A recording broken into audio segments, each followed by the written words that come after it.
Hi everyone, welcome back to my channel. My name is Yaji, like yay G, and my channel is all about saving money while traveling because let's be real, traveling can get really expensive.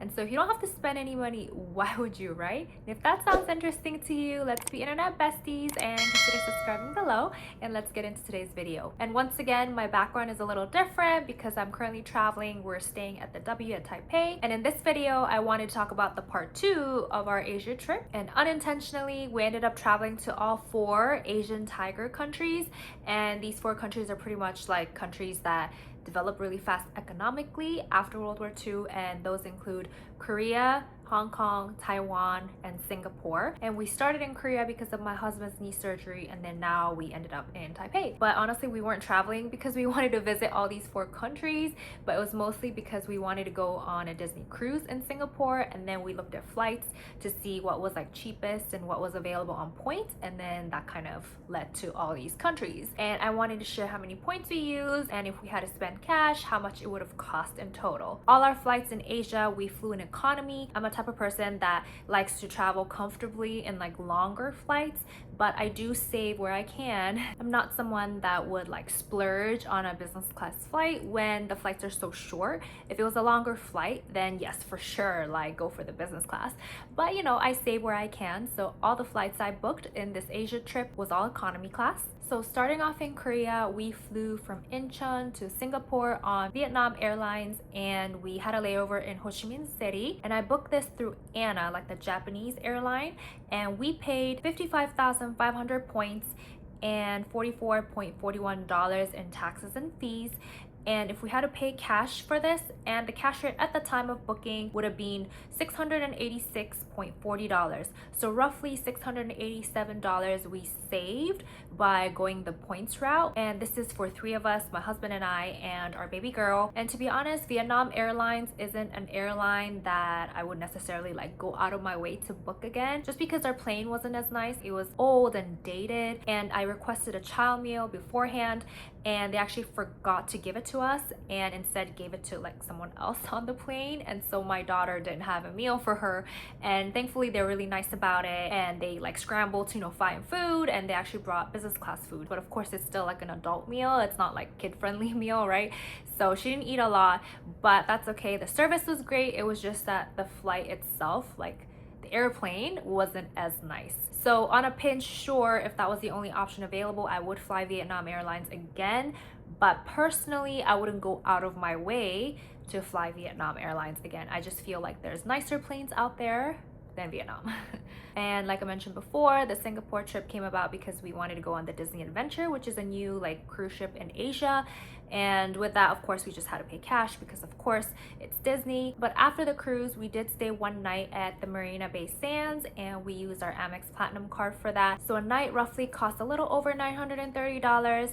And so with the $300 credit that we received, we ended up like dishing out $600 and something, which I know is still a little bit expensive, but I was like, okay, it's one night, Marina Bay Sands, it's iconic, it's like the place to stay at in Singapore, and it's walkable to the gardens if you're interested in going to like Gardens by the Bay and all the super tree stuff like that. So I highly recommend it if you can. I also do know that the Marina Bay Sands hotel used to be included in the Disney Transportation Hotel, but when we booked it, it was unavailable. So we ended up staying at a different hotel, like the Shangri-La Sentosa, the night before the cruise.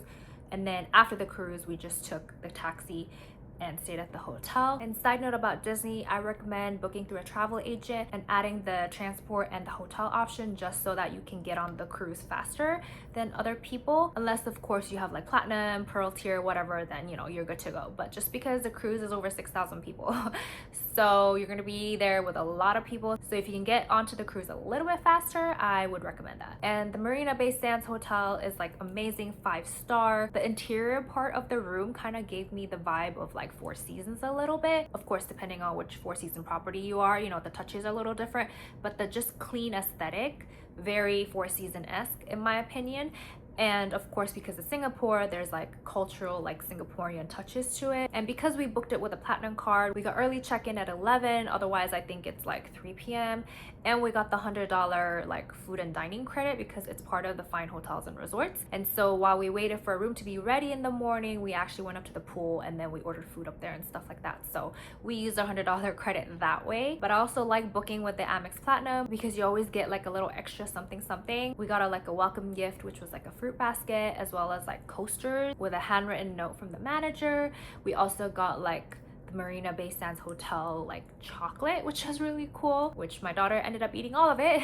But yeah, that was really cool. So anytime you book like a nicer hotel, I think using the platinum card is great because you do get those little perks. From Singapore to Hong Kong, we took Singapore Airlines and we used Air Canada's platform to book this flight. It cost 37,500 points and roughly 330 Canadian dollars.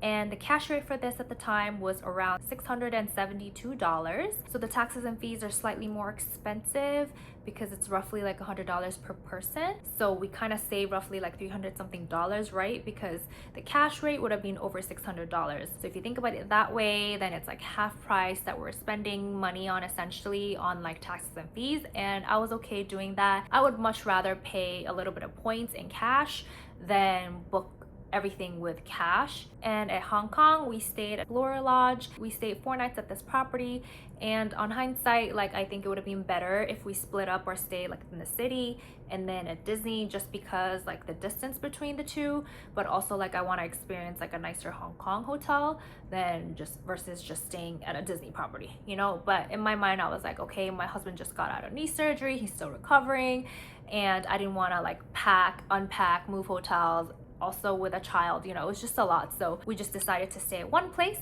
But I would recommend you split up the two if you want to go to Disney and then also experience Hong Kong. This was my 3rd trip to Hong Kong, so there's a ton of hotels that you can choose from using points from literally like any brand you can think of. The options are there if you do want to save a little money using points. But of course, staying at Disney property, we did have to dish out cash because once again, it's Disney. But they did have a promotion where if you stay more than 2 nights, you get 20% discount on rooms. So we were okay with that and we saved a little bit of money there. And the thing about like Disney outside of the US is that no matter which one you go to, it's a little bit cheaper than Florida, in my opinion. So it's not like too terrible to stay at a Disney property just because the prices are relatively reasonable. And next, we went to Taipei, or I should say we're currently in Taipei. I booked a flight originally from Hong Kong to Narita, Japan, but when I was searching for flights, Eva Air popped up and I was like, okay, how about we go to Taipei and have like a multi-day layover instead of just like roughly a couple hours, you know? Why not visit an extra country? So this trip came about because of that. We also booked Eva Air through Air Canada, and for the 3 of us, we paid 61,500 miles and it roughly cost 310.80 Canadian dollars. And the cash rate of this at the time of booking was around $582. And this is all the way from Hong Kong to Taipei and back to Japan, like Tokyo Narita Airport. And in Taipei, we are staying at the W, like I mentioned before. And excuse my mess over here. I mean, this is just literally us because we're currently staying here. Of course, it's a little messy, you know, with the stroller and everything like that. At the W, we are staying 3 nights. The first night, I booked it with the Amex Platinum card because, you know, once again, it gives you $600 a year. So with the Marina Bay Sands, I actually booked this January just for the $600 credit to like restart. Come July 1st, I booked the W and I actually booked it when like the points rate was the highest among the 3 nights, just so that I can save my actual like Marriott Bonvoy points if I have to spend those points, you know? So anyway, so with that, the night cost around $394. So we ended up paying like 94 something dollars in cash because the $300 was covered by the Amex Platinum card.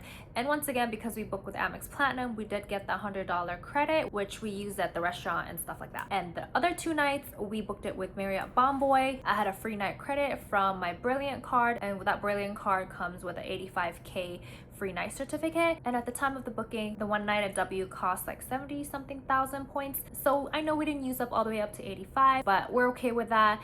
And so we used one night for that, and then the other night we just used our points, which ended up being 62,000 points. And we upgraded our room because we had a bunch of suite night upgrades available, and so we used the 3 nights. Which interestingly, I don't know when Amex started doing this, but if you book a Marriott hotel through the Amex Platinum card, you can actually input your Bonvoy number and it ends up showing up on your Marriott account, which it wasn't like that before. So that was something new to me, which is amazing because Marriott still considers the Amex booking like part of the Marriott booking, and you can use your suite night awards on that even though technically it's third party.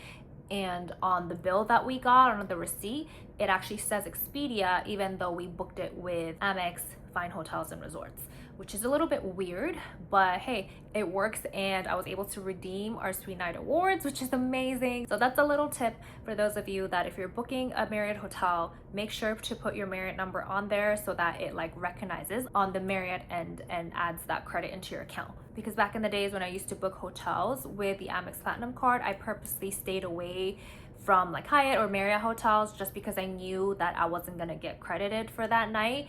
And I was like, well, why book that hotel when it can just book directly with Hyatt or Marriott or whatever, you know? So I would go out of my way to book like a different chain or a hotel that, you know, isn't part of any chain. Now I'm like, why not book these chain hotels if you can get credit for it, you know? And when you check in at the front desk, they're able to combine your bookings. That way you stay in one room for like the whole stay that you're there. We're actually not very big like W type of people, but this was one of the only hotels available to book with points. That was a little bit like pricier on the cash rate, just because I wanted to, you know, get more value with my points. And so we booked the W, and it's a great hotel. You know, it's connected to the mall, which is amazing, and like super close to the Taipei Tower. Like it's walkable to the 101 Taipei Tower. I can actually see it from my view right now. And it's very centrally located, so you can kind of go anywhere in Taipei because the mall is also connected to the metro. So in that sense, it's great. It's just not our personality. Like, you know, it's not very like a family friendly hotel vibe, if that makes sense. A little bit loud, you know, with the whole DJ thing going on. The last W we stayed at was actually on our honeymoon at the Maldives. So you can imagine, like, we're just really not W type of people, but it was available, so here we are. But it's a great hotel. I mean, it's a 5-star, so it's great, you know, nice and fancy, but it's just not like our favorite hotel, just because, as you can see, also going off of that, the bathroom is kind of open, and so when I try to get ready in the morning and I have to turn the light on, it wakes my husband and my daughter up, and that's just kind of inconvenient. I prefer bathrooms that like close, so the light kind of gets contained a little bit. So that's the thing about W, you know, it's cool, it's fancy, but it's not really like family friendly in that sense. But nonetheless, I think it's still a great hotel. The staff are very friendly, professional, and like I said, the hotel is very central to everything. So I do highly recommend it. And actually, we're checking out tomorrow and we're heading back to Narita. And we're actually staying at a hotel in Tokyo. It's an airport hotel. We're staying at the Hotel Nikko Narita, and I booked this with my Chase Sapphire Prefer card because, you know, you get the $100 if you book through the Chase travel platform, which we did, and I included breakfast and stuff like that, so it ended up being around $116, and I'm okay paying like extra $16 for a night. And the reason why we're flying back to Tokyo instead of just flying out back to the US is because originally we booked a flight from Narita to LAX on Singapore Airlines because it's a 5th Freedom flight. The points a little bit cheaper, you know, and you get to experience like the business class product of Singapore Airlines. And we did that, but then because of personal reasons and stuff like that, my daughter and I will not be flying back. It'll just be my husband. So we had to cancel all of our bookings and then book my husband's again. It was just like a whole drama there because, you know, you have to get your points back and then book, and yeah, anyways.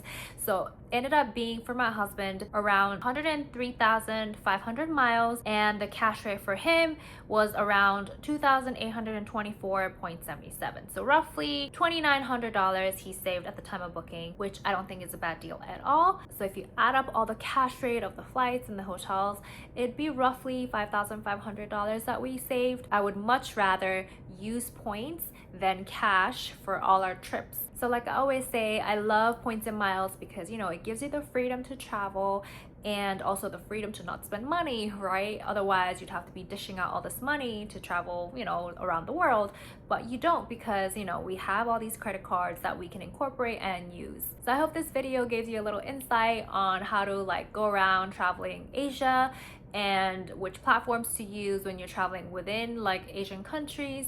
A lot of them are short, so let's be honest, they're not really that expensive in terms of the cash rate, but if you can save a little bit of money there too, why not, right? But anyway, I hope you guys enjoyed my video today. If you like this kind of video, please give me a thumbs up because it really helps me out, and consider subscribing below as well, and I'll see you guys next time with a different video. Bye.